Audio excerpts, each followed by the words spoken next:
আমরা ত্রিপুরা বিধানসভার যে বিরোধী দল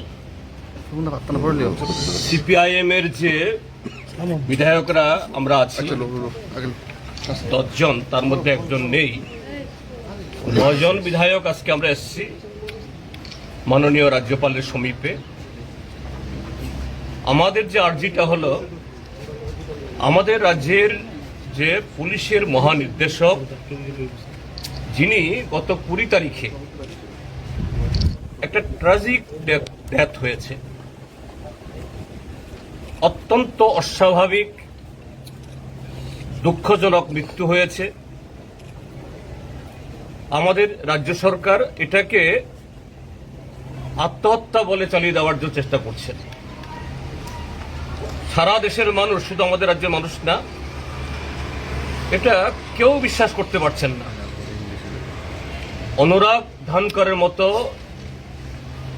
সারা দেশের পুলিশ অফিসারদের মধ্যে এরকম একজন পরিশীলিত, দক্ষ, সৎ, নিষ্ঠাবান, যিনি অল্প বয়স থেকে এসডিপিওর পদ থেকে শুরু করে শুধু ত্রিপুরা রাজ্যের ডিজি না,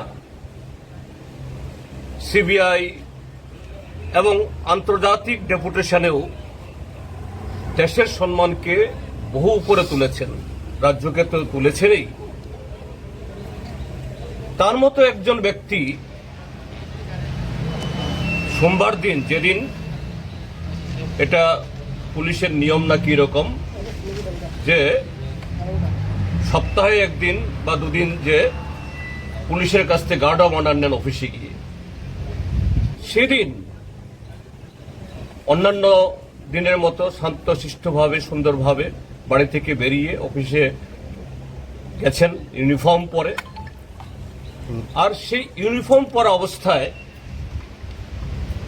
সে অফিসে, যে অফিস ত্রিপুরার যে 44 লক্ষ মানুষকে নিরাপত্তা দেয়, সেই অফিসের সবচেয়ে নিরাপদ কক্ষে তাকে এরকম দুঃখজনক অবস্থায় পাওয়া গেছে। এটা কোনো প্রকারই যে আত্মহত্যা হতে পারে না। তো রাজ্য সরকার ইতিমধ্যে একটা এসআইটি গঠন করেছে। পশ্চিম ত্রিপুরার জেলা এসপি মিস্টার পন্তকে নেতৃত্ব করে। ব্যক্তিগতভাবে আমি এবং আমাদের কলিগরা আমরা চিনি, অল্প বয়সী, শিক্ষিত, তরুণ, স্মার্ট, সব দিক থেকে। কিন্তু তারপরও সারা দেশের সাথে সারা আমাদের রাজ্যেরও এই সিট কতটুকু সত্য অনুসন্ধান করতে পারবে আমাদের গুরুতর সন্দেহ। কেননা যে চাপ অনুরাগ ধানকর সাহেব নিতে পারেননি, সে চাপ কি করে নেবেন মিস্টার পনকে খাটো করছি না, পনকে দুর্বল করছি না। তো এই কারণে প্রকৃত সত্য উদ্ঘাটনের জন্য সেখানে আমাদের মাননীয় রাজ্যপাল, তিনি সাংবিধানিক প্রধান, তিনি যাতে আমাদের এই রাজ্য সরকার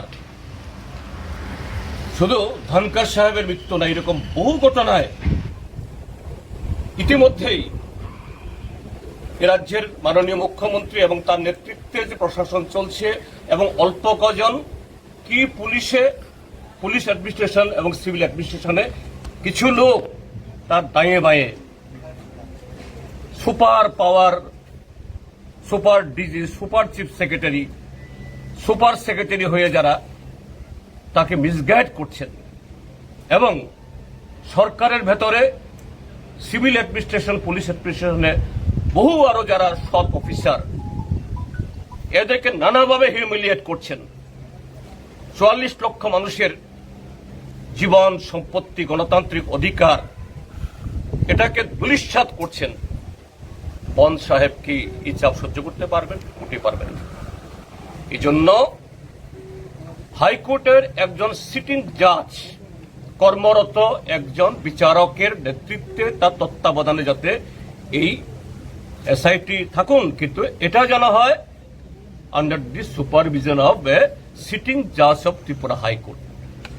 আমরা এই দাবি নিয়ে আজকে এসেছি, অন্য কোনো দাবি না। আর কথা প্রসঙ্গে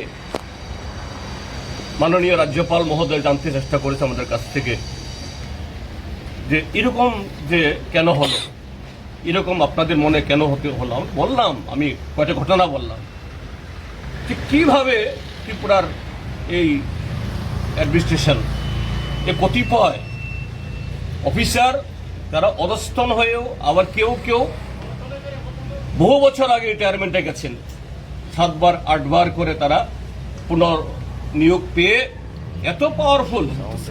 কাজেই এর সম্পর্কে আপনি ব্যবস্থা গ্রহণ করুন, এতে আপনি রাজ্যপাল হিসাবে আপনারও সম্মানে, আপনার এর আস্তিনেও এই দাগ লাগাচ্ছে। এ থেকে যেন রক্ষা হয়, ত্রিপুরার মানুষ যাতে রক্ষা পায়, এটাই হলো আজকে এই প্রসঙ্গে বলতে এসেছি।